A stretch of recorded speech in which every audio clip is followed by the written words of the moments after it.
जय हिंद। इससे पहले क्लास में हम आपको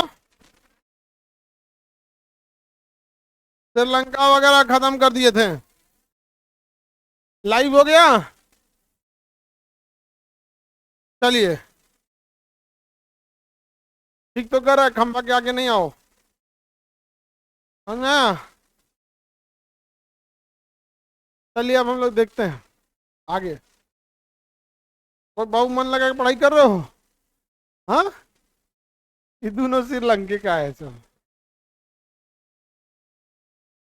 श्री जयवर्धन है, मुरलीधरन। आगे बढ़े। लड़की लोग मजाक नहीं उड़ाया करो लड़का का।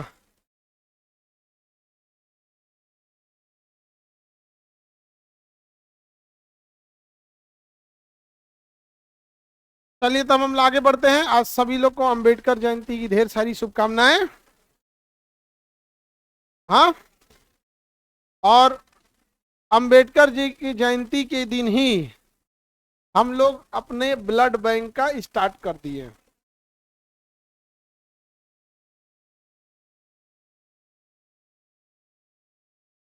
हमारे ब्लड बैंक में पहला ब्लड हम ही डोनेट करें।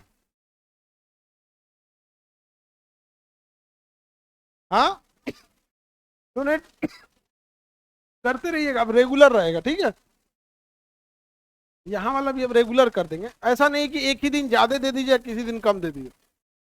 यहाँ आप एक दो दिन में आप लोग के लिए भी यहाँ हम क्या कर देंगे, अलाउ कर देंगे।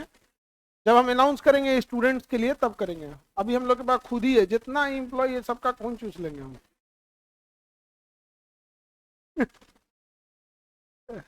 समझ आ गया कि नहीं? हाँ, लड़की भी क्यों नहीं डोनेट कर सकती है? उसमें क्या जाता है डोनेट करने में? नहीं, इमरजेंसी पेशेंट वाले में थोड़ा आदमी अवॉइड करता है, क्योंकि हीमोग्लोबिन गर्ल्स में क्या होता है, कम होता है। बाकी सब में कोई दिक्कत नहीं होता। 14 तारीख आज है। आज ही क्या हो गया, स्टार्ट हो गया। आज ही क्या हो गया, स्टार्ट हो गया। पहले नहीं रख सकती थी? आगे बढ़े। ये 3 4 जमा हो गया जी, देखना है।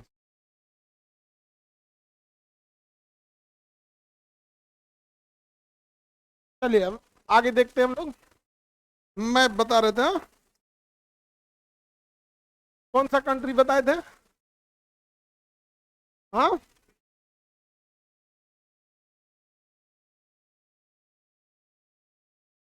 श्रीलंका मालदीव कंप्लीट हो गया था। आर्किपियागो समझ में आ गया था।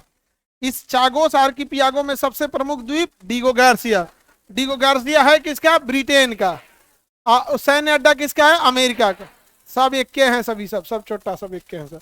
आइए, मालदीव। यहाँ पे तो लक्षद्वीप भारत का। लक्षद्वीप भारत। आइए, श्रीलंका। अरब हिंद महासागर की रानी, सबसे गहरा बंदरगाह कोलंबो। बताइए, क्या इस धनुष कोडी और राम सेतु के बीच से जहाज जा सकती है? हमें किसका चक्कर लगाना पड़ता है? श्रीलंका। इसका फायदा उठा के नीचे हम्बल टोटा में कौन आ गया है? चाइना। हाँ, चाइना आ गया। कौन आ गया है? चाइना आ गया। चलिए तब हम आगे बढ़े। श्रीलंका के ऊपर भारत। भारत। और ये जगह कौन हो गया? नेपाल। नेपाल। नेपाल में केवल पहाड़ भरा हुआ है। अब नेपाल का नक्शा खोलिए।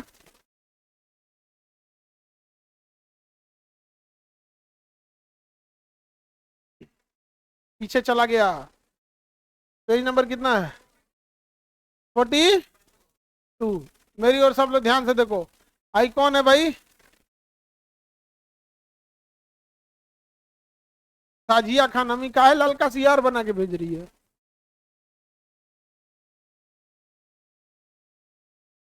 बकलोले, खाली ललका सियार बना के भेज रही है। हाँ,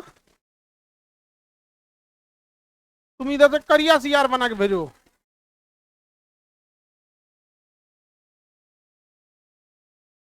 देखिए भाऊ, श्रीलंका लैंडलॉक कंट्री है या नहीं है? भूटान भी, सॉरी, नेपाल श्रीलंका बोल दिया। अरे बाप, श्रीलंका तो आइलैंड है जी बा, एकदम उल्टा हो गया। नेपाल लैंडलॉक कंट्री है, भूटान भी लैंडलॉक कंट्री। लैंडलॉक कंट्री की टोटल संख्या 44।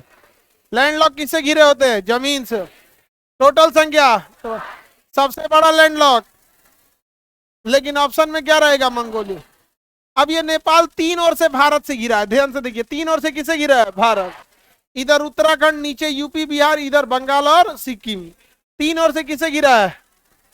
हाँ, तीन ओर से भारत से घिरा हुआ है। और इसके इस साइड में चीन का राज्य तिब्बत है। कौन सा है? तिब्बत।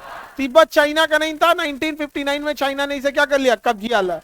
1959 में चाइना ने क्या कर लिया? कब्जा कर लिया यहाँ से। अब नेपाल का ऊपरी एरिया में ना केवल पहाड़ भरा है, केवल क्या पड़ा है? पहाड़। अब आप फिजिकल नक्शा खोलिए नेपाल का, देखिए ध्यान से, पेज नंबर कितने पे है? 42 मिल गया? पेज नंबर 42 पे नेपाल मिला कि नहीं मिला? केवल ऊपर दिशा में क्या दिखेगा? पहाड़। केवल पहाड़ दिख रहा है। पहाड़ की पहचान ब्राउन कलर का दिखेगा। ध्यान से देखिए, ऑनलाइन वाले लोग बुक नहीं लिए हो अब तक तो बुक ले लो, नहीं तो समझ में आएगा नहीं। समझ में आ गया कि नहीं आ गया? समझ में नहीं आएगा, नहीं लेंगे बुक तो।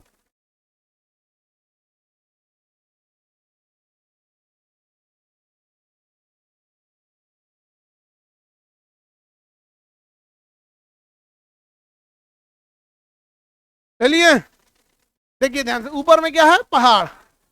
ऊपर में पहाड़ और नीचे में ग्रीन कलर दिखता है, मतलब वो जमीन नीचे है।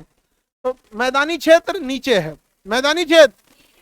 अब मेरी और ध्यान से देखो, नेपाल में ना ज्यादातर एरिया कुछ खास रहने लायक, मतलब बहुत ज्यादा मैदानी क्षेत्र तो है भी नहीं ना नेपाल में।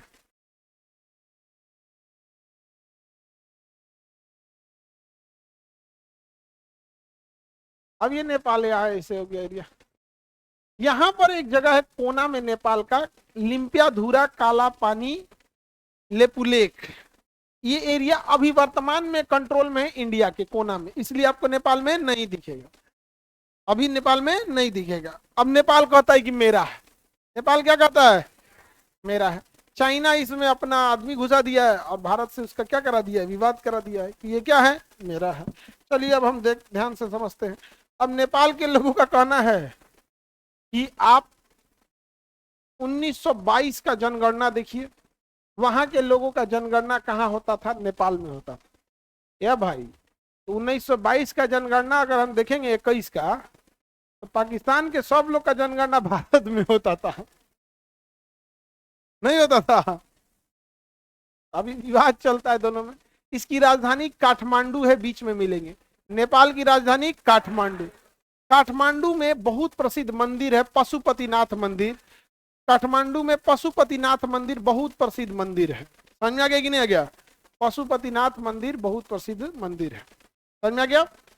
यहाँ के पुजारी जी से मेरी बात हुई थी, तो वो कहें कि हमको खबर लगा कि आप अस्पताल बना रहे हैं और हमें बड़ा प्रसन्नता हुई। हम कहे यहाँ तक नेपाल में चला गया?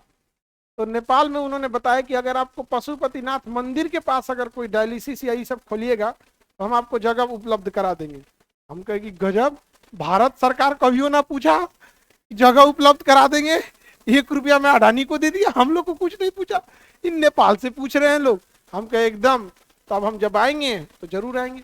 बट होता क्या है ना कि पशुपतिनाथ जाइए, अजमेर जाइए, या वैष्णो देवी जाइए, अमरनाथ जाइए, केदारनाथ जाइए, जब तक कि इनके यहाँ से बुलावा नहीं आएगा ना, आपका समय नहीं बैठ पाएगा और सब कुछ फिक्स होके बदल जाएगा। समझ आ गया? एक आदमी तो बता, वैष्णो देवी जाना था, उनका बड़ी शौक था, 8-9 साल से कह रहे थे वैष्णो देवी जाने का। और तब हम लोग के 3-4 लोग का ग्रुप था दोस्तों का, तो हम लोग ने कहा कि यार भेज दिया जाए, बाबा इतना दिन से कह रहे हैं जाने के लिए, भेजने के लिए तो उन लोग को सब भेज दिया। दिल्ली उतरे तो पता चला उनके मामात का डेथ हो गया, दिल्ली से लौट के आना पड़ा।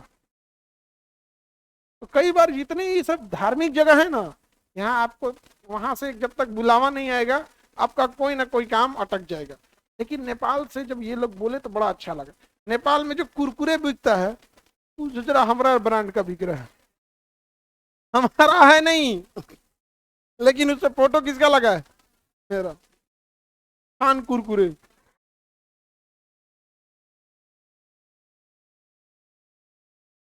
हाँ क्या? नहीं, हमने नहीं, ऐसा कुछ नहीं है यहाँ पर। देखो, जब तक मिसयूज नहीं होता है हम किसी को कुछ नहीं बोलते। कई बार देखना ना, कुछ चैनल वाले इतना मिसयूज करेंगे तो पूरा चैनल ही उड़वा देते हैं। फिर जैसे करेगा क्या ना, हमारा उद्देश्य हमेशा देश के प्रति रहता है, लेकिन उसमें क्या करेगा ना, कुछ काट छट के उसको धार्मिक एंगल देना चाहेगा या राजनीतिक एंगल देना चाहेगा। हम कोई बात देश के लिए बोले तो उसके अगवा लिख देगा कि देखिए कांग्रेस या बीजेपी के लिए क्या बोले, उसका चैनल ही उड़ा देते हैं। या यहाँ पे हमको धार्मिक और राजनीतिक एंगल पसंद नहीं है, जिसने ही किया यहाँ पे। अदरवाइज में इसे हम कुछ खास नहीं बोले, लेकिन जितना ही लोग किए, लोग कई बार पहले का 2 मिनट का काट देगा तो उसका अर्थ का अनर्थ हो जाएगा। अर्थ का क्या हो जाएगा? अनर्थ हो जाएगा। तो ये लोग को नहीं छोड़ते, समझे? तो उसमें कुरकुरे बेच रहा है, कोई दिक्कत नहीं है। अब काठमांडू में त्रिभुवन एयरपोर्ट, कौन सा एयरपोर्ट है? त्रिभुवन। काठमांडू इस जगह थोड़ा सा पहाड़ों के बीच में खाली है। काठमांडू से इस दिशा में देखेंगे तो एक जगह मिलेगा पोखरा। देखिए पोखरा, पश्चिम दिशा में पोखरा। काठमांडू से पश्चिम दिशा में पोखरा मिल गया? नहीं मिला? ये मिल गया काठमांडू। काठमांडू से इधर पश्चिम दिशा में जाएंगे तो क्या मिलेगा? पोखरा। मिल गया पोखरा? काठमांडू के पश्चिम में पोखरा। सबको मिल गया पोखरा? मिला कि नहीं मिला पोखरा? काठमांडू के पश्चिम में पोखरा। पोखरा बहुत सुंदर जगह है घूमने के लिए, तो पोखरा में पर्यटक बहुत जाते हैं सब। काठमांडू और पोखरा में पर्यटक बहुत ज्यादा जाते हैं सब। अभी एक हुआ क्या था, इति एयरलाइंस की एक जहाज काठमांडू से कहाँ जा रही थी? पोखरा। पोखरा जाने वाली थी। तो जो पायलट थे उनका प्रमोशन था, वो लास्ट फ्लाइट थी, उसके बाद उनका प्रमोशन हो जाता, तो सेकेंड इन कमांड से। लेकिन उनको फ्लैप कम करने की जगह ना कंडीशन लीवर कम कर दी है। जहाजों में फ्लैप जो होता है, वो विंग्स जो होते हैं ना, विंग्स, जहाजों का विंग्स ऐसे होता है, लेकिन उसमें एक मोटर लगा होता है ना, अगर उस फ्लैप को नीचे कर देंगे ना तो ऐसे नीचे झुक जाएगा। जब नीचे झुकेगा ना, बहुत हवा काटने लगेगा। हवा काटने लगेगा ना तो उतरने में और उड़ने दोनों में सहूलियत होगा, क्योंकि दोनों के टाइम पे स्पीड कम होती है। तो अगर बराबर रहेगा ना तो गिर जाएगा। तो फ्लैप्स को जब उतरने होते हैं ना, तो फ्लैप को झुका दिया जाता है, या तो 10 डिग्री, 20 डिग्री, 30 डिग्री। तो फ्लैप को झुकाना चाहिए। तो फ्लैप के जस्ट बगल में फ्यूल स्विच होता है, जिसे हम कंडीशन लीवर कहते हैं। वो जल्दबाजी में फ्लैप नीचे करने की जगह कंडीशन लीवर नीचे कर दिया, फ्यूल सप्लाई बंद। हवाई जहाज हाइट पे है और फ्यूल सप्लाई बंद हो जाएगा तो कोई दिक्कत नहीं आएगा, वो ग्लाइड करेगा ऐसे पतंग की तरह। उसी बीच फ्यूल सप्लाई ऑन कर दीजिए, थोड़ा टर्बुलेंस होगा लेकिन संभल जाएगा। हाइटे एकदम कम था, ऑन करते करते करते की गिर गया और जहाज दुर्घटनाग्रस्त हो गया। और ये खबर जब आई तो हम जहाजे में बैठ रहे थे दिल्ली में, हम वॉल्यूम तेज कर दिए और उसमें न्यूज चला था, म्यूजिक। नमस्कार, आज की ताजा खबर, नेपाल में एक विमान दुर्घटना, सभी लोगों की मृत्यु। वॉल्यूम तेज कर दी, सबका फ्लाइट टेंशन में डाल दी। ऐसे कोई मतलब वो तो न्यूज हर जगह फैली जाती, सब लोग देख रहा था कि बताओ टेंशन हो गया। जहाज बहुत। अच्छा, यही तो हुआ था अपने अहमदाबाद में। अहमदाबाद में उड़ने के समय फ्यूल स्विच कटा था, और वहां पे उतरने के समय का। उड़ने और उतरने के समय ही जहाज में दुर्घटना होती है, और अफसोस लोग उड़ने के समय ही खूब मजा लेते हैं। अरे री दी वही सबसे डेंजरस टाइम है। और उतरने के टाइम घर घर, ताजमहल, कुतुब मीनार, बिलार देख, बिलार। उतरने के टाइम पे ही सबसे ज्यादा रिस्क होता है। और जहाज को उड़ाना टफ नहीं है, उतारना टफ है। जो जहाज चलाते हैं उनका एविएशन फील्ड में सबसे टफ माना जाता है लैंडिंग। सोचिए, वो 150, 200, 250 की स्पीड। अब स्पीड डिपेंड करती है जहाज का साइज कैसा है। एकदम छोटा जहाज है तो 100, 110, 120 की स्पीड में उतर जाएगा। बड़ा है तो 250 होगा। कार्गो जहाज लिया हुआ है, ज्यादा लोड लिया है, और उतने जहाज की स्पीड में उतरना है, और एक तरह से जहाजिया पटकी न रहे जो रेनवे पे ले आके, उस हिसाब से लेके आना है। थोड़ा भी दिक्कत हुआ तो गड़बड़ हो जाएगा। और भी जब 30 फीट की हाइट पे रहते हैं लोग रनवे के, 30 फीट की हाइट पे, तो फ्लेयर करके हल्का सा नोज उठा देते हैं। आता एकदम सीधा है, और जब 30 फीट बचता है तो हल्का सा उठा दिया जाता है ऊपर कहीं से, ताकि पिछला चक्का टच हो, उसके बाद अगला हो। अगर तीनों एक धाम दे फेंक देता, वही मारता, थूर देता है जो। और पटना जैसा एयरपोर्ट सबसे रिस्की। तो मुंबई यहाँ से आ रही थी जहाज। हालांकि नेपाल एयरलाइंस में हर 2 साल पे एक जहाज क्रैश कर जाती, मेंटेनेंस खराब, चाइनीज जहाज, सब में बहुत दिक्कत है। और पहाड़ी एरिया है, नेपाल दुनिया का सबसे बड़े बड़े पहाड़ कहाँ है? नेपाल। समझे? नेपाल में पहाड़ नहीं है, पहाड़ में नेपाल है। नेपाल में पहाड़ है, पहाड़ में नेपाल, पहाड़ में नेपाल है। उसका 10 से 15% एरिया बराबर है, बाकी सब क्या है? पहाड़ है।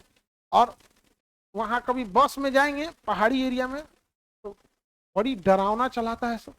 अब बस में होता क्या है कि जैसे आपका बस है तो ये चक्का है यहाँ से, तो जो बस की बॉडी होती है ये बड़ी आगे तक निकली होती है, चकवा यही रहता है। और ड्राइवर क्या होता है? यहाँ बैठता है, ड्राइवर यहाँ बैठ रहा है, यहाँ ड्राइवर बैठा हुआ है, और यहाँ पे भी सीटें होती हैं, देखिएगा कई बार।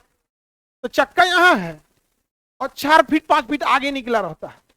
तो एक बार हम यहाँ बैठ गए, बढ़िया दिखेगा कैसा दिखेगा? बढ़िया दिखेगा।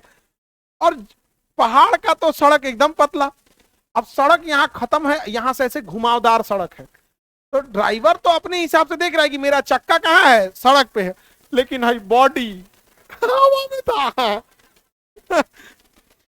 पहाड़ पे ज्यादा सड़कें चौड़ी नहीं होती, उसको अंदाज से लग रहा था कि उसका चक्का कहाँ है? उसमें एकदम हवा में आ। अगर गया आदमी कहानी खत्म। इसलिए पहाड़ी एरिया में बैठना ना, यहाँ मत बैठना, नहीं तो पूरा सफर तुम्हारा टेंशन में बीतेगा। आगे बढ़े तो पोखरा और काठमांडू मिल गया।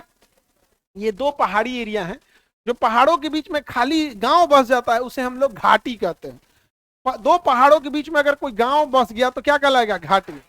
जैसे देहरादून एक घाटी है, काठमांडू एक घाटी है, पोखरा घाटी है। तो घाटी पहाड़ों के बीच में बसा जगह क्या कहलाता है? घाटी कहलाता है। अब पहाड़ों के बीच का दरार रास्ता क्या कहलाता है? दर्रा। पहाड़ों के बीच का रास्ता दर्रा। और शहर बस गया तो घाटी, शहर बस गया तो घाटी। काठमांडू में भी बहुत सारा विमान दुर्घटना होती है। जब काठमांडू में कोई जहाज जाता है तो उसको बहुत सारे पहाड़ों को पार करके काठमांडू एयरपोर्ट पे उतरना होता है। एक बार पाकिस्तान का एक जहाज आ रहा था, PIA, पाकिस्तान इंटरनेशनल एयरलाइंस, बहुत बुरा मरा था बेचारा सब, बहुत दर्दनाक। यहाँ पे ऐसे पहाड़ था, ऐसे पहाड़ था, ऐसे लाइन से पहाड़ थे। हाँ, स्टेप डाउन था, ऐसे नहीं था। ये वाला पहाड़ ज्यादा हाइट था, फिर कम था, फिर इससे कम था, फिर ऐसे था, फिर ऐसे, फिर ऐसे उतरना था। तो जहाज के पायलट से गलती क्या हुआ? स्टेप डाउन जो करना था, तो ये वाली इस जहाज इसका हाइट था 8500, कितना था? और इसका हाइट था 6000, और फिर ये 4000, और फिर ये 2000। तो इसे कहते हैं स्टेप डिसेंट, धीरे धीरे धीरे धीरे डिसेंट करके लाना। अच्छा, खाली जमीन है तो कोई दिक्कत नहीं। जैसे पटना में किसी जहाज को उतरना रहता है तो बक्सर के पास से ही आजमगढ़, उत्तर प्रदेश का जो आजमगढ़ है ना, वहीं से डिसेंट करना चालू कर देता है, धीरे धीरे धीरे धीरे नीचे। इससे फायदा क्या है? वो नीचे भी आ रहा है और आगे भी बढ़ रहा है। अब पहाड़ी एरिया में ऐसे नहीं होता, आपको अचानक नीचे लाना होता है, समझे? स्टेप डिसेंट कर रहा था। उस वजह से गलती बस इतना मिस्टेक हुआ ना कि जो वो स्टेप डिसेंट का चार्ट पकड़ा हुआ था, तो एकरे पे हाथ रख दिया। जो उसको चार्ट मिला हुआ था ना पेपर, उस पे हाथ रख दिया। अब 8500 ढक गया, उसके हथवा से 8500 ढक गया। और उसको लगा पहला डिसेंट मारना है कितना पे? 6000। अरे भाई साहब, 8500 पे बाहर था और सब कुछ सही लाया। पाकिस्तान से उड़ा के लाया भी, एकदम बेहतरीन उठा के लाया। इस्लामाबाद से पूरा इंडिया पार किया, इंडिया पार करके काठमांडू में घुस गया। और उसका जो स्टेप ले रहा था, स्टेप डिसेंट, तो फर्स्ट स्टेप डिसेंट, तो उस 8500 पे हथवा रख दिया। अब पहला स्टेप डिसेंट कितना मार दिया? 6000। तो ऊपर बादल होता है, नीचे आते हैं तो कुछ दिखता नहीं है, अंदाज से आदमी नीचे आ जाता है, हाइट आ जाएगा। पूरे बादल में छुपा था। 8500 से जब नीचे आया तो पूरा बादल, अब पहाड़ी एरिया में और बादल, आते आते आते आते जब बादल छटा, सामने दिख रहा है कि रे भाई साहब, वो विशाल पहाड़ और उतनी रफ्तार, पूरा जहाज घुस गया पहाड़ में, एक भी इंसान नहीं बचा। तो बहुत दुर्घटना वाला एरिया होता है, तनी मनी मिस्टेक हो जाता है, बस हाथवा से दब गया था। देखो, मृत्यु बहुत उटपटांग होती है, समझे क्या? यमराज, यमराज अलग होते हैं, वो हमारे शरीर से नहीं, हमारी आत्मा से प्रेम करते हैं। लोग कहते हैं ना कि आत्मा से प्रेम करने वाला चाहिए, असल में वो किसको बुला रहे हैं? यमराज ऐसा चीज होता है जो हमारे शरीर से प्रेम नहीं करता। हमारे रूप रंग अमीर गुर धन दौलत किसी से मतलब नहीं, रूप रंग से, केवल वो आत्मा से प्रेम करते। नहीं समझ आया किसी को दिक्कत? तो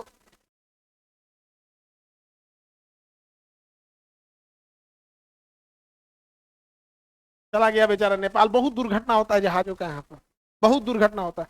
एगो जहाज दुर्घटना एगो नेपाल में और हुआ था, काठमांडू से, वो इंडोनेशिया से आ रहा था, जकार्ता से उड़ान भरा, जकार्ता से उड़ान भर के चला आया कहाँ पे, काठमांडू में।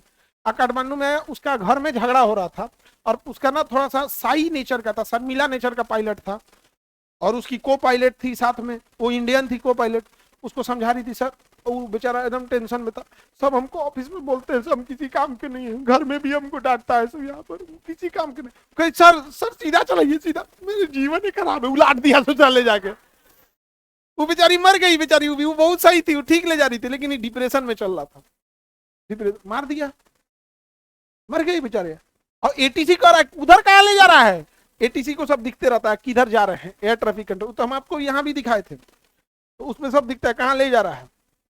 तो कहा उधर कहाँ ले जा रहे हो, तो गड़बड़ हुआ, दोबारा बचा के लाया और तिरछा घुमा के लाया, बस पलट दिया इसे। भाई घुमा के ला रहे हो तो बैंक एंगल 30 से ज्यादा मत रखो।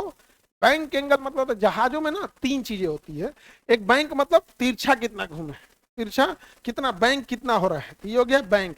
एक हो गया यौ, समझा गया। तो जहाज 3D पे चलती है, जहाज किस पे चलती है, 3D। गाड़ी में कौन चीज दाहिने बाएं आगे पीछे, उसमें अलग कई चीजें होता है। मारा 30 डिग्री ज्यादा नहीं घूमना चाहिए तो, लेकिन मारा दनाक से घुमा दिया। अभी जर्मन विंग का एक जहाज था, जर्मनी का जर्मन विंग, 2018 की बात है, ज्यादा दिन पुराना बात नहीं है, तब 2017 या 18 की बात है। वो पायलट को फैमिली का कुछ डिप्रेशन था, फैमिली डिस्प्यूट था उसका कुछ, और हमेशा डिप्रेशन में रहता था। तो वो जब जहाज में बैठा, जहाज में हमेशा 2 पायलट रहते हैं, दोनों को अलग अलग खाना दिया जाता है, दोनों को अलग अलग ड्रिंक, एक कॉफी पिएगा तो एक चाय, तो ठंडा पानी तो नॉर्मल पानी, गर्म ऐसे, ताकि दोनों एक के साथ बीमार मत पड़ जा। सब पता चला कॉफी पिला दिया, कॉफी में कोई गड़बड़ी था, दोनों सूझ जाएगा सब, इसलिए दोनों अलग अलग दिया जाता है। तो एक जो पायलट था ना, वॉशरूम करने के लिए गया, तो जो डिप्रेशन वाला था, ये प्लान बनाया कि आज मर जाएंगे, तो चलो अकेले मरना है, अकेले मर, बस वो अंदर से बंद कर दिया। जहाजों का जो पायलट जिसमें बैठता है ना, उस कमरे को, केबिन को कहते हैं कॉकपिट। और 9/11 जब 2001 में अमेरिका में हमला हुआ ना, तो जहाजों का जो कॉकपिट है, तो उसको बुलेट प्रूफ बना दिया गया कि अब आप ढकेल के उसे तोड़ नहीं सकते, अब ढकेल के आप नहीं तोड़ पाएंगे, कितनों तोड़ते रहिए नहीं तोड़ पाएंगे, जब तक पायलट अंदर से पासवर्ड ना लगाए। उसका एक पासवर्ड भी होता है, और पासवर्ड भी लगाएगा ना तो अंदर से वो एक्सेप्ट करेगा तभी खुलेगा, बाहर से ही नहीं कि बाहर से पासवर्ड डाले घुस गए अंदर, नहीं तो हाईजेक करने वाला आएंगे, सब पकड़ेगा एयर होस्टेस को, और 4 को में 1 को मारेगा तो 3 को पासवर्ड बता देगी। उनसे को मोह माया थोड़ा रहता है कि कितना मरेंगे, उसको पैसे थोड़े पूछेगा, पासवर्ड बता दो। पुलिस थोड़ा है कि टॉर्चर करके 3rd डिग्री करे, पासवर्ड, रुको पासवर्ड बताओ, बंदूक निकालेगा, ये तुम्हारे साथ है, हाँ है पासवर्ड, तुरंत बता देंगे आप। आतंकवादी अलग लेवल के होते हैं ना, उनको मोह माया थोड़ी, पूरा जहाज मारने वाला है, 1 को मार के क्या करेगा वहां पे। तो ये हो गया कि अगर आप बाहर से भी पासवर्ड डालिएगा ना, तो अंदर से वो एक्सेप्ट करेगा। वो क्या किया ना, अंदर से एक्सेप्ट को भी नहीं किया, और बाहर वॉशरूम गया था, ये अंदर से लॉक कर लिया और एक्सेप्ट भी नहीं किया, और जहाज को पूरा स्टीप डाइव करा दिया नीचे, और सामने पहाड़ था। वॉशरूम में पायलट तो कहा कि इतना नीचे क्यों जा रहा है, तुझे लगा नॉर्मल है, बाहर निकल के दरवाजा पीटा, खोलिए नहीं रहा है। 5-10 मिनट बाद तो पता चल जाएगा कि भाई कुछ गड़बड़ है, और वो पायलट है, नीचे झांक के देखा तो उसको हाइट का आइडिया लग गया, इस रूट पे इतना नीचे हाइट पे जाया ही नहीं जाता है। अब वो लगा चिल्लाने करने, और अंदर आवाज आने लगा, टू लो टू लो, बोलता है मतलब बहुत नीचे है। ट्रेन, ट्रेन मतलब होता है ज्योग्राफिकल बनावट, मतलब आगे बनावट है, कोई भूगोलिक पहाड़ हो सकता है, बिल्डिंग हो सकता है, कुछ भी हो सकता है।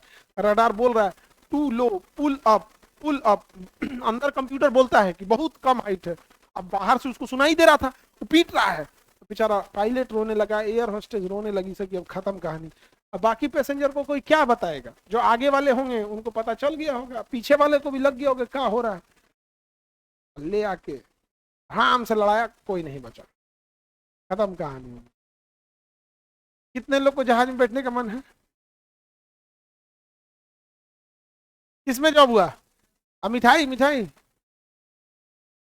इसे कैसे बिना मिठाई के थोड़े आ जाएंगे जी, आ जाइए।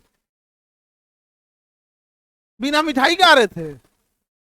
हाँ, खुश है खुश है। अरे मिठाई, मिठाई नीचे नहीं रखते, खाने पीने का चीज ऊपर। हाँ, कहीं खाने पीने का चीज नीचे नहीं रखते। क्या नाम हुआ आपका? कुंदन कुमार। कुंदन कुमार, कहाँ के रहने वाले? रोहतास, सासाराम के। हाँ हाँ हाँ, उसके आपके तो वहां तो हम गए हैं। अच्छा, एंट्री नहीं, इनके यहाँ एक है नारायण सिंह गोपाल नारायण यूनिवर्सिटी है इनके यहाँ। अच्छा यूनिवर्सिटी बनाया तो बहुत बेहतर है उन्होंने यहाँ पर। तो वहाँ पे तो आपके यहाँ कोयला का तो बहुत ज्यादा डिपो है, उसे झारखंड से कोयला के डिपो आ जाता है यहाँ पे, बढ़िया। पिताजी क्या करते हैं?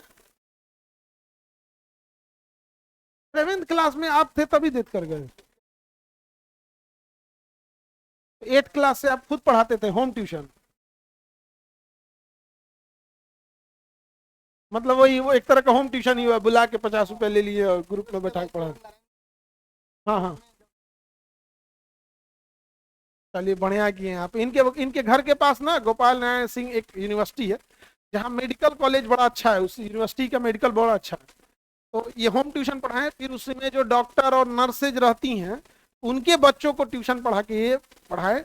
और क्लास 7 में इनके पिताजी के डेथ कर गए थे, वहां से लेके यहाँ तक गए।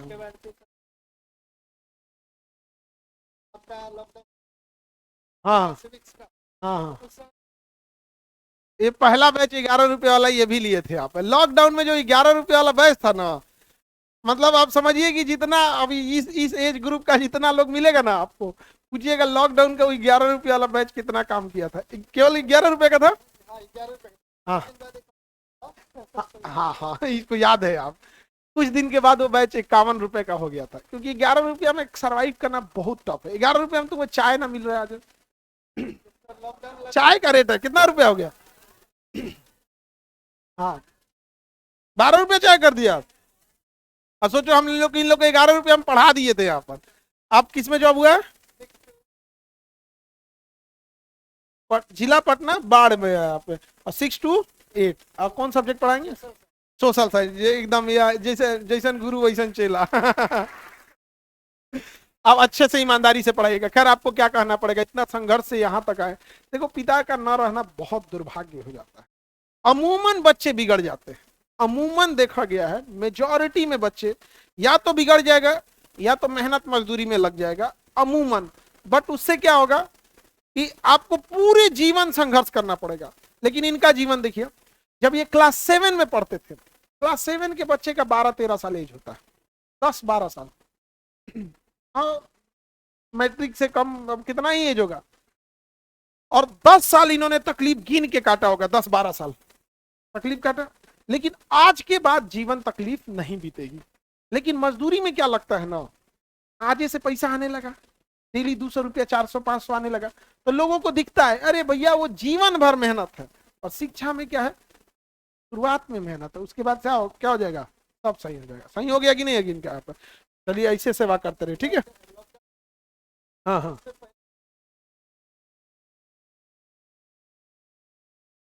अच्छा उस समय नहीं मतलब उस समय लॉकडाउन, इनका ये पटना पढ़ने का मन था तो उस समय लॉकडाउन लग। हाँ?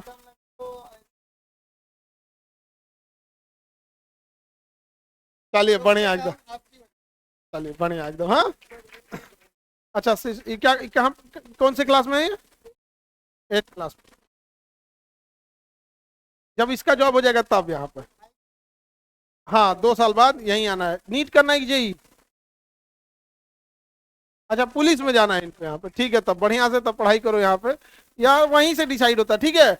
नौकरी के बाद यहाँ आइएगा। स्टेज पे बमनी कब आना है? जॉब लेकर, आप मिठाई लेकर, ठीक है इसके बाद हम आएंगे, ठीक है, वहाँ क्लास के बाद। बिना मिठाई हम स्टेज पे आने ना देते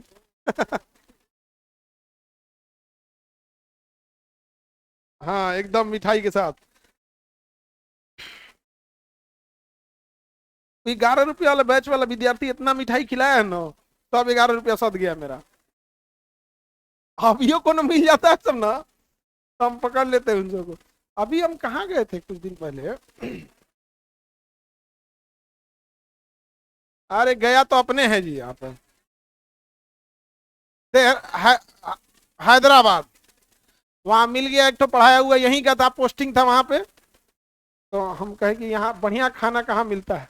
कहा कि सर हम मिठाई नहीं खिलाएं आपको, चलिए ले चलते एक ठो बढ़िया सा साइड में कहीं होटल टाइप का था, ले गया। जो लोकल रहते हैं उन्हीं को ये सब चीज पता चल पाएगी। बड़ा बेहतरीन खाना खिलाया वहां पे, और खाना खाने के बाद ना हाथ में ऑयल नहीं लगा। क्या बेहतरीन बनाया था यहाँ पे। वो कहा कि सर इसकी खासियत है, देखिएगा ना यहाँ पे पूरा ऑयली खा भी लेंगे ना तो बहुत ज्यादा, एक ऑयल तो नॉर्मल लगना चाहिए ना। एगो अपने यहाँ तो तौलिया फट जाएगा इतना तेल लग जाता है। थोड़ा सा खिलाइएगा, हाँ उतना नहीं, उसका भी आधा, उसका भी कितना है बस, कितना, हाँ बस।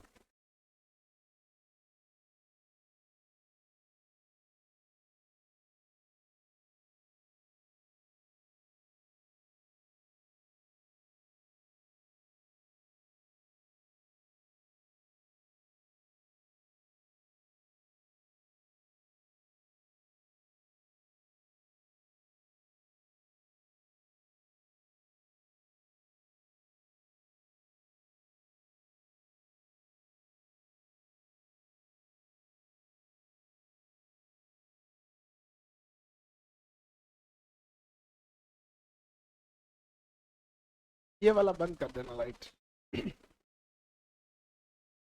आगे बढ़े। नेपाल पहाड़ी एरिया है, समझ में आ रहा है? जड़ी बूटी खूब बेचता है नेपाल का आदमी, समझ में आ गया? नेपाल अभी देखना ना, अपने इंडिया में जो साउथ इंडियन चाइनीज डिश है, चाउमीन मोमो, ये नेपाल का आदमी बड़ा बढ़िया बनाता है। रक्षाबंधन में हम नेपाले से बुलाते हैं। हाँ बहुत बढ़िया बनाता है लोग यहाँ मोमो ये सब। यहाँ पर अपने यहाँ तो करहिया में आग लगा देता है, उस हम जानबूझ के आग लगाता है ग्राहक डर जाए। अब यहाँ नेपाल में पहाड़ी को अगर देखेंगे तो इस कोना पर आपको मिलेगा माउंट एवरेस्ट, एकदम इस कोना पे मिलेगा माउंट एवरेस्ट, देखिए मिला। उसके बगल में कंचनजंगा होगा, माउंट एवरेस्ट, माउंट एवरेस्ट मिल गया, एकदम कोना में मिलेगा। कौन सा पर्वत? दुनिया की सबसे ऊंची चोटी 8,850, 8,850, 8,848 नहीं है, 8,850। भूकंप आया, टेक्टोनिक प्लेट हुई, 2 मीटर उठ गया, ऐसे ऐसे हो गया, समझ में गया? 8,850, ठीक है। कितना हो गया? 8,850, यानी लगभग 9,000। यानी अगर इस पर चढ़ना है तो 9 किलोमीटर ऊपर चढ़ना है। कितना किलोमीटर?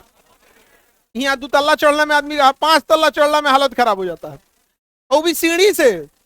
5 तल्ला सीढ़ी से, जबकि सीढ़ी में बहुत ज्यादा हाइट नहीं होता, ना रिस्क है ना कुछ है, और उसमें 9 किलोमीटर चलना है। हवा इतना तेज चलेगा कि उधिया जाइएगा, फेंका जाएंगे। तो बहुत मुश्किल है माउंट एवरेस्ट चढ़ना। किसी को कोई दिक्कत? आगे बढ़े। माउंट एवरेस्ट के बगल में कंचनजंगा मिला, ये भारत में आ जाता है। कंचनजंगा की ऊंचाई बताइए? 8,000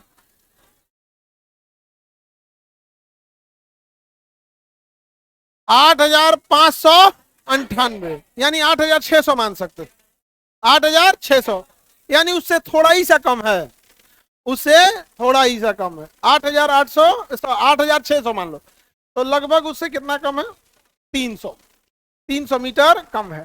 कंचनजंगा भारत की सबसे ऊंची चोटी, भारत की सबसे ऊंची कंचनजंगा। समझ गए? किस राज्य में? सिक्किम। किस राज्य में? सिक्किम में। किसी को दिक्कत?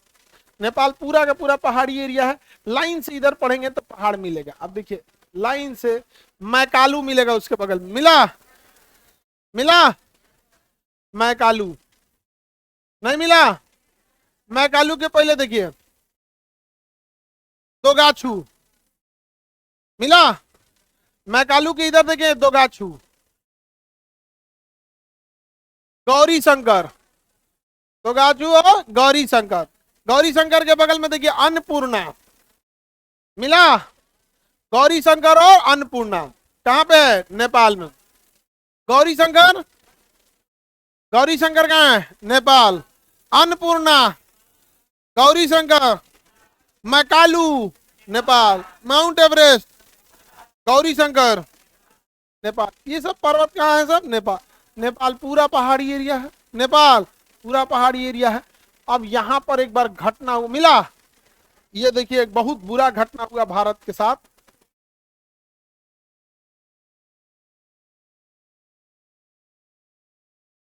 मेरी ओर ध्यान दो, ये है इस्लामाबाद, ठीक है? कौन जगह है? इस्लामाबाद मिल गया पाकिस्तान में। पहले मेरी ओर ध्यान दो, ये है काठमांडू। अमूमन एयरपोर्ट पे क्या होता है कि जब आप एयरपोर्ट में अंदर जाते हैं तो ये फिक्स होता है कि आपकी सिक्योरिटी चेक हो चुकी है। इसी का फायदा पाकिस्तान ने उठाया। पाकिस्तान ने अपने एयरपोर्ट पर आतंकवादियों को अपने पाकिस्तान के जहाज में बम और पिस्टल देके बैठा दिया और वो लोग उतर गए काठमांडू में। तो काठमांडू एयरपोर्ट को लगा कि भैया ये तो सिक्योरिटी चेक करके आ ही रहा होगा, अब इनका क्या सिक्योरिटी चेक करना है। और यहां से ये सब उतरे सब और इन एयर इंडिया में बैठ गए सब। किसमें बैठ गए सर? सिक्योरिटी चेक हुआ नहीं। तब अब रूल बना दिया कि अब कहीं से उतरिएगा सिक्योरिटी चेक होगा, फिर से नए सिरे से क्या होगा? Security check. और ये बैठ गया था कहाँ? एयर इंडिया में। और जानते हैं वो एयर इंडिया में लोग खुशियां मना के आ रहे थे 31 दिसंबर 1999 कि एक सदी का अंत हो जाएगा। देखो हर साल एक नया साल आता है, लेकिन 1999 में 20वीं सदी खत्म हो रही थी, 21वीं सदी स्टार्ट हो रही थी। तो लोग पिकनिक उकनिक मना के आ रहे थे। इसी दिन ये सब हमला कर दिया सब। और हमारी जहाज जा रही थी काठमांडू से दिल्ली, काठमांडू से दिल्ली। तो जहाजों में काठमांडू से दिल्ली तक का ही फ्यूल भरा जाता है। एक्स्ट्रा फ्यूल भरा जाता है कि अगर दिल्ली में कंजेशन रहा, मौसम खराब रहा, तो या तो वापस आ जाए या तो किसी और एयरपोर्ट पर उतर सके। तो इसमें फ्यूल भरा गया था कि वो अमृतसर तक या जयपुर तक जा सकता, अमृतसर या जयपुर तक जा सकता। जैसे ये जहाज हवा में आई, तुरंत बंदूक निकाला सब, हाईजेक कर लिया सब। और उस समय जहाज का दरवाजा बुलेट प्रूफ होता नहीं था, खोल के घुस गया सब। पायलट को मार के एकदम, पहले तो सबसे पहले आतंकवादी सब जो होता है सर आपसे बात नहीं करेगा, सबसे पहले मारेगा सब। जब मार देगा सब बहुत बुरी तरह से, तो आप अपने से बात मानने लगिएगा। वो बात नहीं करेगा, ये करना है एक को मार देगा, बाकी आप बात मानने लगे। एक ठो को मारा बंदूक के बट से, सर फूट गया एकदम, भड़ा भड़ मारा, का हाईजेक हो गया है जहाज। अब हम कहते हैं इसे लाहौर ले चलो। कहाँ ले चलो?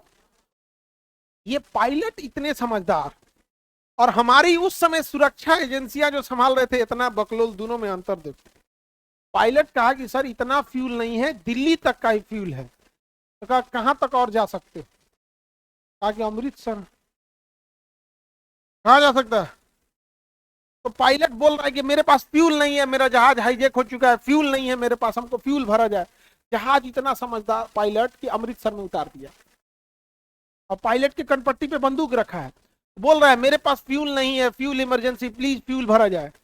तो कह रहा है सर अब का, अब तो फ्यूल नहीं है, अब तो उड़बे नहीं करे। उसके पास फ्यूल था, उसके पास फ्यूल था, वो झूठ बोला था कि फ्यूल नहीं है। ई क्या किया, सब फ्यूले नहीं भरा सब 1 घंटा तक। तो कहा दिल्ली से कमांडो आएंगे। क्या होगा? दिल्ली से कमांडो आएंगे। जब 1 घंटा लग गया, फ्यूल नहीं भरा गया, तो ये पायलट को कहा उड़ाओ। तो कहा कैसे उड़ा सकते हैं, फ्यूल नहीं है। तो मारा, एक पायलट के सर फूट गया, पूरा ब्लीडिंग होने लगा। कुछ भी नहीं, उड़ा रहे हो या इसको गोली मार दे। उससे कह रहा है तुम उड़ाओ, नहीं तो इसको गोली मार देंगे। बस मजबूरी में उड़ाया, उड़ा के ले गया। अब तक अब आगे ले गया तो फ्यूल सच में खत्म होने लगा। अब मजबूरी में इनको कहाँ उतारना पड़ा? लाहौर में। पाकिस्तानी गरियाने लगे, रे चुट्टा कहीं कहते हमरे लगे, काय लेके चला यार, इसको वहां आना उतारना चाहिए था। तो कहा गया सर टेक्निक में फ्यूले नहीं था। तो पाकिस्तान जल्दी जल्दी फ्यूल भरा, पाकिस्तान जल्दी जल्दी फ्यूल भरा, तब तक रात हो गया। तब तक क्या हो गया? रात हो गया। तो इन सब को जहाज को अफगानिस्तान ले जाना था, कंधार। कहां ले जाना था? कंधार। तो कंधार में लाइट नहीं थी रात में, लाइट नहीं था, तो ये जहाज को दुबई ले गया। कहां ले गया सर? दुबई ले गया सर। कहां ले गया सर? दुबई, क्योंकि दुबई में लाइट उठ था, कंधार में लाइट उठ नहीं था, दुबई ले गया सर। अब रात भर पैसेंजर लोग कहने लगे कि मेरी बात मानो। अब इंडिया से कहा गया नेगोशिएट करो, मेरी बात मानो। एक आदमी थे, उनका नाम था रिपन कतियाल। उनकी नई नई शादी हुई थी, 1 महीना, घूमने गए थे नेपाल। उनकी पत्नी के सामने उनके सीना में चाकू मार के चाकू यहीं छोड़ दिया, और उनको चाकू मार दिया था सो यहीं रास्ते में। जब हाईजेक किया था सो ना, तो पहले ही मार दिया सो चाकू। वो इंसान, चाकू लगा हुआ इंसान बैठा है, और फिर अमृतसर से कहा गया है पंजाब, और दुबई में ब्लड लॉस से मौत हुई है, जख्म से मौत नहीं हुई है। किससे मौत हुई है? Blood loss. आतंकवादियों ने दुबई में उनको उतारा, खाने पीने का सामान भरे, सब फ्यूल भरा, तब इंडिया सरकार दुबई से करी हमें कमांडो कार्रवाई की अनुमति दीजिए, हमारे एयरपोर्ट भड़क जाएगा, आपके यहाँ रुकल था तो कहीं नहीं कर लिए थे, हम कमांडो कार्रवाई की अनुमति नहीं देंगे, ये सुबेरे चल जाएगा सब, यहाँ से जहां जाए सब हम यहाँ भेज देंगे। दुबई नहीं दिया, दुबई नहीं दिया, और उसका सुबह चला है सब कहां पर? कंधार।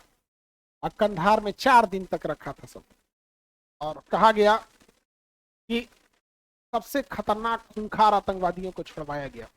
और वही आतंकवादी जिन्हें 1999 में हम लोगों ने छोड़ा था, वो 2002 में संसद पर हमला कर दिए, और उसी का एक हिस्सा अजमल कसाब निकला। उसी आतंकवादियों का हिस्सा आज भी कश्मीर में है, हम लोग जाके दे दिए। अरे भाई, जब आतंकवादियों को छोड़िए रहते तो जहर डाल के छोड़ देते, मर जाता। ऐसा थोड़े जहर है कि तुरंत मरेगा, ऐसा जहर है आज खाओ कल मरो, आज खाओ 6 महीना बाद मरो, आज खाओ 2 साल बाद मरो। नहीं समझा गया? ऐसे ही दे दिया। 4 दिन तक नेगोशिएशन चला था। अजीत डोभाल गए थे बात करने, नेगोशिएशन में बात करने कौन गए थे? अजीत डोभाल गए थे। अब बताओ, हम आतंकवादियों को छोड़े तो कुछ बीमारी डाल के नहीं छोड़ना चाहिए? गलती हुआ था कि नहीं? 2 गलती हुआ था। एक तो फाइनल गलती थे कि बिना बीमारी डाले कैसे छोड़ दिए। अरे कुछ नहीं है, खाना में पारा मिला देता, मिनीमाता। नहीं समझा गया? अरे दुनिया भर का है, एम्स के डॉक्टरों से पूछो ना। लेकिन हम लोग ने छोड़ दिया, पता भी नहीं चलेगा ना उसको, 6 महीने बाद असर करेगा। ऐसे ही नहीं हमास ने मार दिया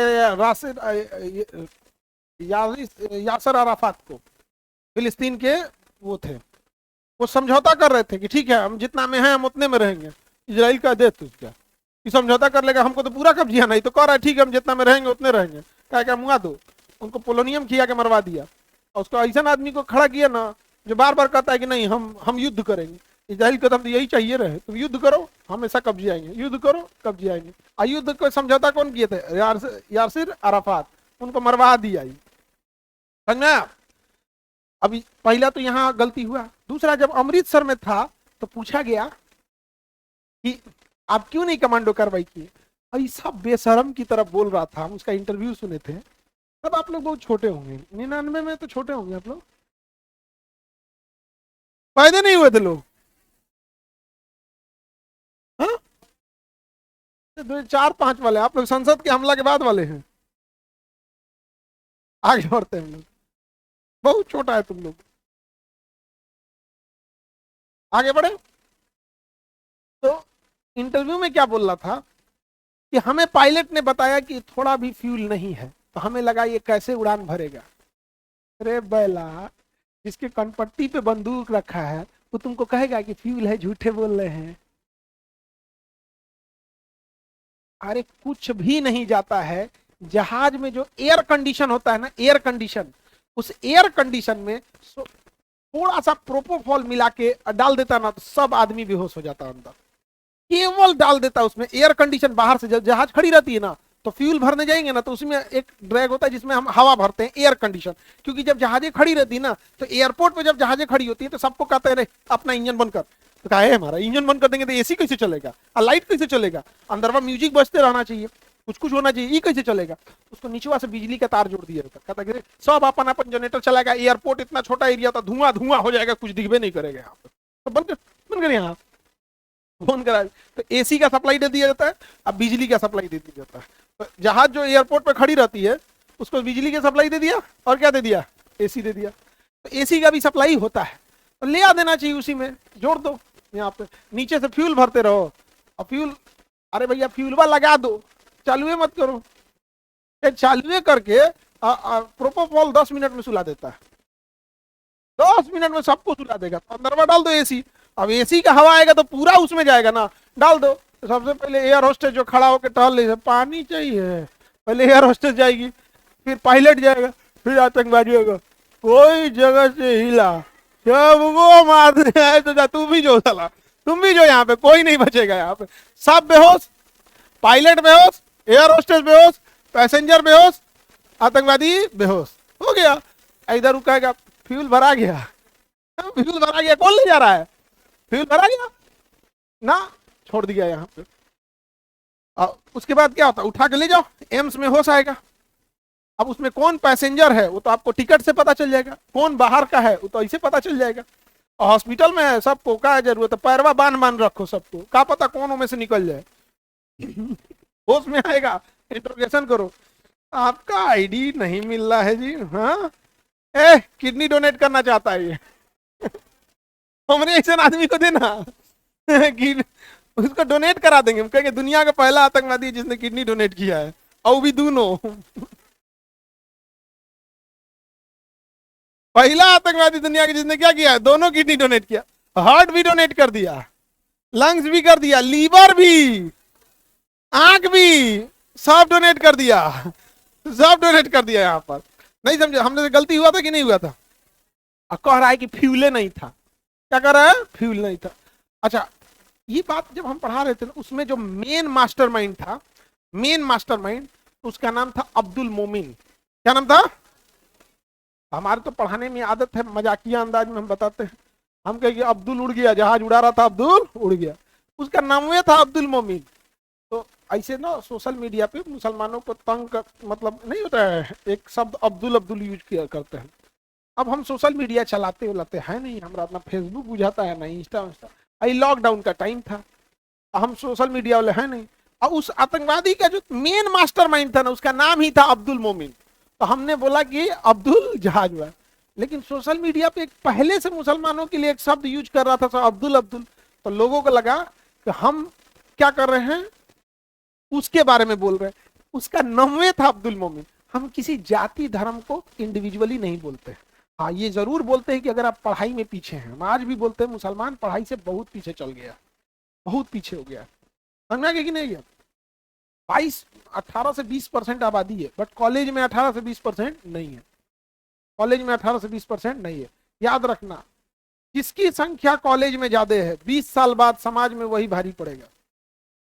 कॉलेज में जो ज्यादा रहेगा वही, क्योंकि आगे आने वाले समय में डॉक्टर, इंजीनियर, वकील, सीए, पुलिस, दरोगा, जज, सब तो वही बनेंगे ना कॉलेज से। तो लोगों को लगा ना कि ये अब्दुल बोल रहे हैं आप। बाद में धीरे धीरे लोगों को समझ में आया, जब उन्होंने ही पढ़ा कि सोचा तो नहीं, वो भी तब तो सुप्रीम कोर्ट का हम धन्यवाद देते। अब्दुल मोमिन को जब सजा हुआ तब तो पता चला, अरे आंसर ई वाला अब्दुल को बोल रहे थे, वो कॉमन वाला को नहीं बोल रहे थे। तो कई आदमी घुसिया गया, कई आदमी घुसिया गया। और हमारे जीवन का एक सिद्धांत है कि हम गुस्साए आदमी को मनाते नहीं हैं। आप गुस्सा हैं, ठीक है, गुस्सा रहिए, समझा गया कि नहीं गया। जरूरी थोड़े कि सबको सब पसंद आए। दुनिया में भगवान को सब लोग नहीं मानते हैं कि तुम्हारा भगवान तो तुम्हारा भगवान, हम तो इंसान है, हम क्या जरूरत है मनीला बिना। भगवान को सब लोग मानते हैं। ईसा मसीह खुद का शरीर दे दिए, कील ठोक दिया सब। यही इजराइल वाला हिटलर पगला थका कि मार दिया इन लोग को। कहता हिटलर हमें मारा, काहे मारा, काहे मारा, काहे तुम लोग को मारा। यही सब के चक्कर में कि जहां जाता है सब ना, सबसे पहले सूद पे पैसा देता है। सूद पे पैसा देगा सब ना, आपका बिजनेस डूब जाएगा तो ले लेगा सब। तो जिस एरिया में जाएगा सब ना, जिस एरिया में व्यापार होगा उसमें खूब सूद पे पैसा देगा, और वहां पे वैश्यालय खोल देगा और शराब का दुकान खोलेगा। इनके 3 बिजनेस है सबसे बड़ा। सूद पे पैसा देगा, आपको बिजनेस के उसी एरिया में एक वैश्यालय खोल देगा, सर आपका दुकान खोलेगा, पैसा सूद पे गए तो ब्याज में बर्बाद, वैश्यालय में लुटाएंगे, दारू में लुटाएंगे। जब बंद हो जाएगा ना, आपका दुकान भी कब्जिया लिया, सूद भी कब्जिया, दारू बेच के भी कमा रहा है, वैश्यालय से भी, इनका पूरा फिक्स होता है। इसीलिए ना हिटलर कहा कि तूने जर्मनी खोखला कर दिया रे तुम, इसलिए हिटलर मार दिया। अब ईसाई क्यों दुश्मनी करता है? तो ईसा मसीह को सूली पे चढ़वा दिया, ये तूने ईसा मसीह को चढ़ा दिया। और ईसा मसीह जब उनकी आखिरी एकदम हद हो गया था, अब उनका गर्दन एकदम बांध दिया गया, तो उन्होंने आखिरी शब्द बोला था, हे यीशु, हे परमेश्वर, इन्हें माफ कर देना, इन्हें पता नहीं कि ये क्या कर रहे हैं। और वो यीशु मसीह का यहाँ पे कील ठोका है, यहाँ कील ठोका है, पूरा मांस फाड़ दिया गया था यहाँ पे, इसमें कहा कि इसने माफ कर देना, इन्हें पता नहीं ये क्या कर रहे हैं, ईसा मसीह को। तो इसलिए वो सब पे भड़का रहता है, इसलिए जगह जगह से क्या कर दिया गया, इन सबको भगा दिया, ईसा मसीह को टांग दिया सब फांसी। तो लाइफ में कोई गुस्सा हो जाए ना, तो ज्यादा परवाह और वहां नहीं करना। भगवान को सब लोग मानते हैं, सब लोग नहीं। आपके देश में अलग, चाइना के भगवान अलग, जापान की अलग, न्यूजीलैंड की अलग, ब्राजील की अलग। तो जब भगवान को सब लोग नहीं मान रहे हैं, हम लोग की डेक्ची का मसाला है। Always be a good person but never try to prove it. ये तो हिंदी मीडियम वालों को बुझा गया। हमेशा एक अच्छा इंसान बन के रहिएगा, लेकिन इसे साबित करने की कोशिश नहीं कीजिएगा। आगे का क्लास कल।